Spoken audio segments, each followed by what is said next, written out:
Freeze! Don't let her leave! The bank manager's voice cut through the lobby, sharp and commanding. Eyes turned. A black woman stood at the counter, clutching her documents, stunned as security closed in.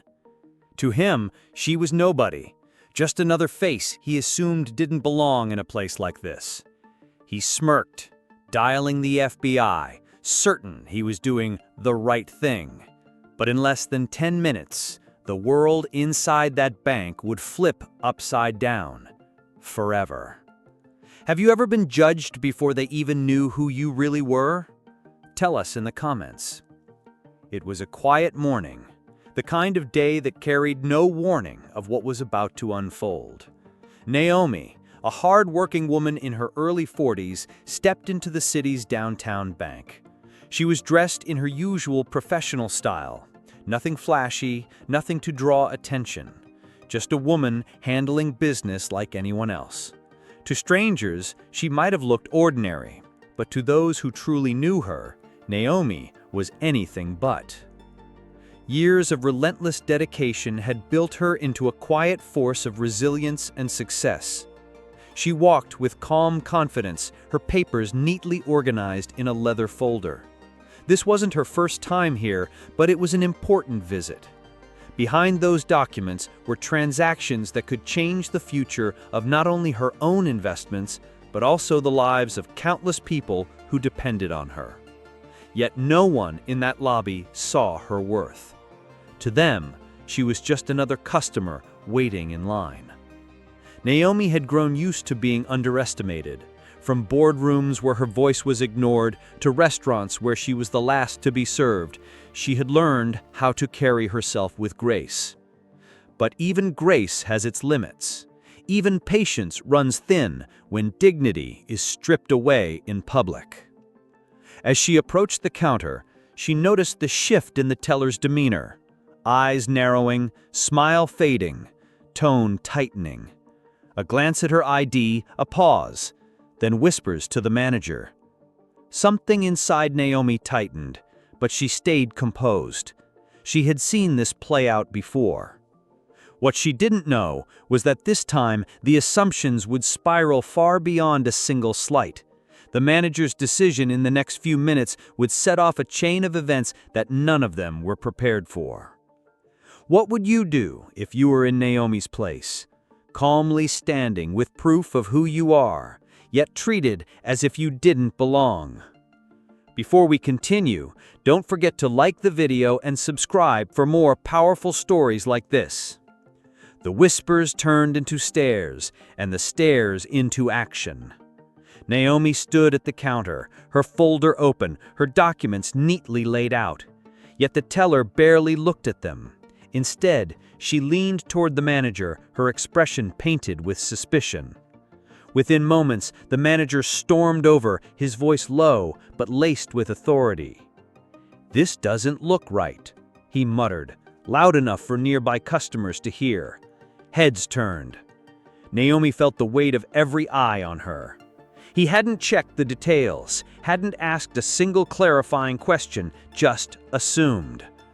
Naomi spoke calmly, pointing to the signatures, the letterhead, and the clear validation stamped on each page.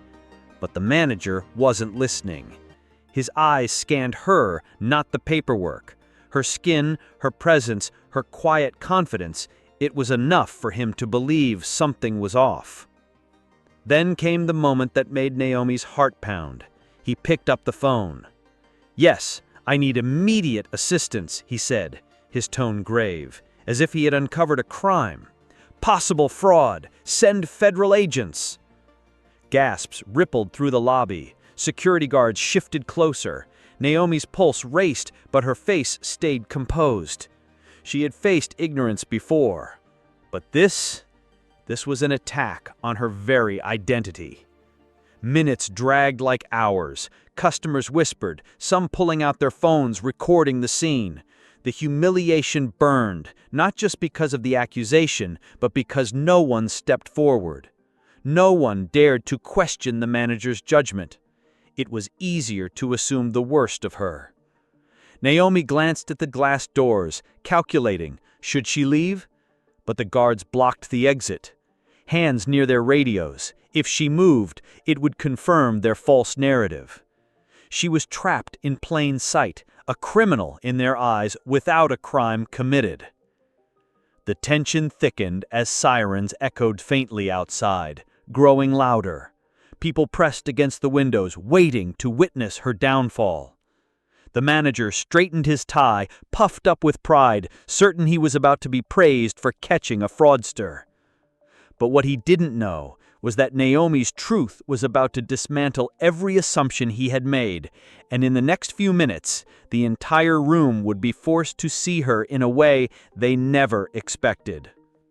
The agents moved swiftly, their presence commanding the entire bank. Customers shrank back, whispering, phones recording every second.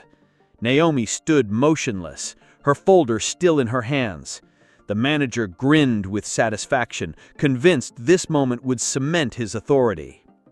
"Ma'am, step forward," one agent said firmly. For a flicker of a second, Naomi felt the same fear that had haunted so many before her, the fear of being silenced, cuffed, erased without a chance to speak. Her chest tightened, her palms dampened, but she refused to bow her head. The manager puffed up, eager to witness her humiliation. "That's her, right there," he repeated, certain his triumph was moments away. But what he didn't know was that Naomi's truth was about to dismantle every assumption he had made, and in the next few minutes, the entire room would be forced to see her in a way they never expected. The agents closed the folder carefully, their respect for Naomi unmistakable.